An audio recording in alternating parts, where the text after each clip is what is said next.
सुप्रभात जी, नमस्कार। इस समय सुबह का टाइम है, 11 बज चुके हैं। 11 बज रहे हैं, लग रहा है कि आग बरस रहा है। गर्मी का जैसे लग रहा है 2-2:30 बज रहा होगा। आग बरस, इतनी तेज धूप। और क्या कहते हैं, नोकता ना, नोकता स्टार्ट हो चुका होता है। सूर्य यानी नीचे आ जाता है। तो भाई इस नोकता वाले समय में अपना बेहद ध्यान रखिए। पानी की क्वांटिटी बढ़ाइए, पानी खूब पीजिए। नींबू पानी, पन्ना, छाछ, ये सब चीजें ज्यादा लीजिए। चाय को हो सके अवॉइड करिए, कोशिश कीजिए। मैं चाय नहीं पी रही हूँ। वैसे मैं चाय जरूर पीती थी, 1 कप सुबह, और 1 या आधा कप सुबह पीती थी, शाम को भी पीती थी। आप जो नहीं पी रहे हैं, हाँ, हस्बैंड जी के लिए अगर बनाते हैं शाम के टाइम, वो भी शाम के टाइम थोड़ा बहुत से ले लेते, सुबह तो बिल्कुल भी नहीं लेते हैं चाय, और पीने का मन भी नहीं करता है। मन की गर्मी वाली ठंडी रसीली चीजें लीजिए, फ्रूट्स भी खाइए, क्योंकि जैसा टाइम रहता है ना, गर्मियों में जूसी फ्रूट्स मिलते हैं। भाई प्रकृति का भी गजब का है, वो सब कुछ जानता है कि वो पहले से तय करके रखा। हम लोग अपने हिसाब से जो सीजन की चीजें नहीं होती वो चीजें खाते हैं, ज्यादा महंगे दामों में लेके। वो एक तरीके से जहर रहता है, केमिकल डाल के ही उगाया जाता है या उसको प्रोसेस करके रखा जाता है। ऐसी जहरीले चीजें हमारी बॉडी के लिए हार्मफुल ही होगी, तो बहुत सारे साइड इफेक्ट आएंगे ना।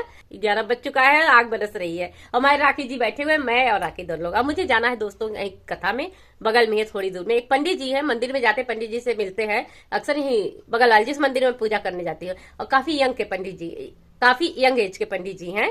तो माता जी बोलते हैं, बेचारे 3 बार मेरे घर आए हमको बुलाने, और मैं नहीं मिल पाई, और शायद बाहर से गेट खटखटा के चले जाते थे।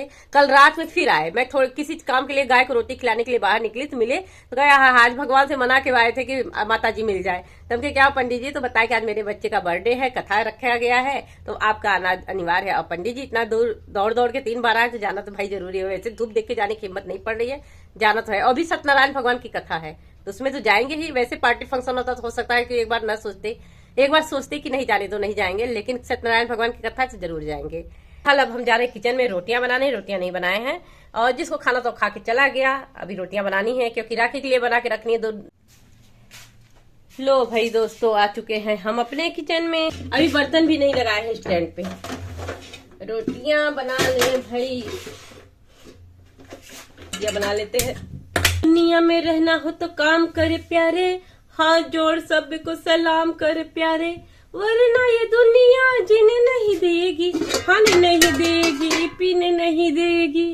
खेल कोई नया सुबह शाम करे प्यारे, दुनिया में रहना है तो काम करे प्यारे, हाथ जोड़ सबको सलाम करे प्यारे। तो दोस्तों, काम तो करना ही करना है, चाहे आप घर में रहिए, बाहर रहिए, ऑफिस करिए, जॉब करिए, कहीं भी करिए, काम तो करना ही पड़ेगा। जीना है तो उसके लिए भाई मेहनत तो करनी पड़ेगी, और हर एक चीज करना पड़ेगा आपको। तो काम जब कर रहे हैं, थोड़ा एंजॉय करके करें तो ज्यादा अच्छा है। एंजॉय करके करें, काम में भी मजा आएगा, और काम हो भी जाएगा, पता भी नहीं चलेगा, तो वो काम इंटरेस्टिंग लगता है। इस तरीके से गाना गाते हुए, डांस करते हुए काम करो ना, तो वो काम का मजा दुगना हो जाता है, और चीजें भी अच्छी होती है। ऐसी बात नहीं है, आपका एंजॉयमेंट भी हो जाता है, चीजें भी अच्छी होती है।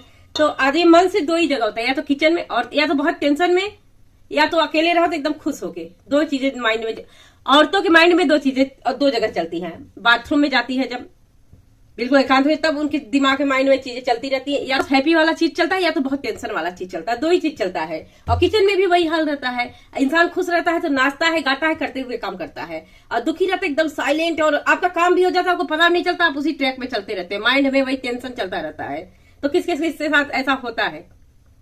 बहुत लोग के साथ ऐसा होता है भाई, मेरा एक्सपीरियंस यही कहता है। और किसी के साथ ऐसा होता है कि नहीं होता, मेरे साथ तो होता है भाई। तो फिलहाल हम रोटियां बना लेते हैं, मिलते हैं आपसे कुछ समय बाद।